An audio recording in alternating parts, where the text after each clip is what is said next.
እንኳን ወደ ጋሪ ግሎባል ኔትወርክ ራዲዮ ፕሮግራም በደህና መጡ። በዛሬው ዕለት የወዳት ወረዳ ላይ አቋምን የተመለከቱ አዳዲስ ዜናዎችን እናቀርብላችኋለን እና ወቅታዊ መረጃ።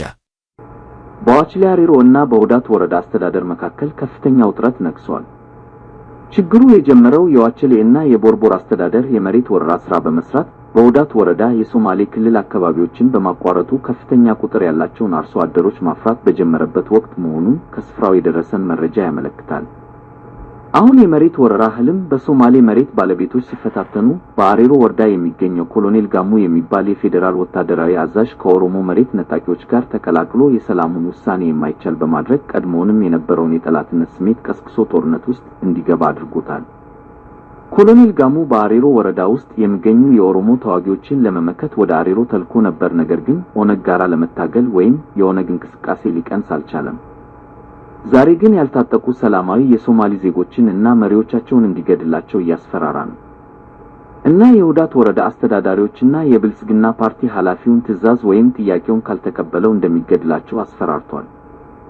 ሰኔ 8 ቀን 2025 የዳዋ ዞን ወዳት ወረዳ እና የቦራና ዞን አሪሮ ቦርቦር እና የዋችሊ ወረዳ አስተዳዳሪዎች በዋችሊ ተገናኝተው የጦር ታምቦር ንግግሮችን ለማለዘብ ቢሞክሩም በአሪሮ ወረዳ የሚገኘው የፌደራል ወታደራዊ ኃይል ኃላፊ ኮሎኔል ጋሙ የሚባሉ ግለሰብ የሶማሌ ልኡካንን አስፈራርቶ የመሬት ወረራ ዋና አዛዥ መስለውታል።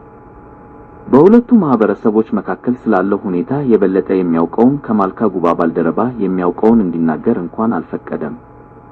ስለዚህ ስብሰባው ሳይሳካ ቀርቷል። አሁን ጦርነት ሊነሳ ነው። ምክንያቱም በዚህ አጠቃላይ ጥበብ የጎደለው ድርጊት ወይም ባህሪ በፈጠረው በሁለቱ ማህበረሰቦች መካከል የጋራ መግባባት ለመፍጠር ቀድሞውንም የነበረውን መጥፎ ሁኔታ በማባባስ ጦርነትን ንፍቀ ክበብ ፈጠረ። አሁን ደግሞ የቦረና እና የዳዋ ዞን አስተዳዳሪዎች ጉዳዩን ወደ መጠነ ሰፊ ግጭት እንዳያመራ ለማድረግ ወይም ለማርገብ እየተገናኙ ነው። ኮሎኔል ጋሙ አስቸኳይ መወገድ አለበት። ሰላም ለማስጠበቅ እና ድንበሩን ለማስጠበቅ ሊታመን አይችልም። ምን አለበት ባካችሁ ሰዎች ስራ ልስራበት ኧረ ተው ባትነኩኝ ምን አለበት ባካችሁ ሰዎች ስራ ልስራበት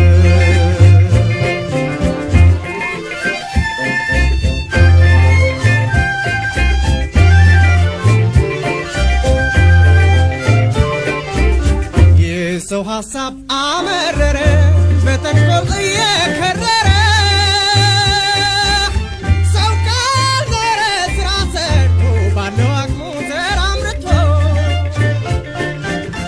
በችሎታው በያለበት ሰርቶ ቢኖር ምን አለበት? ነገር ሲጭር ስራ ይሰራ ሌላውንም አያሰራ።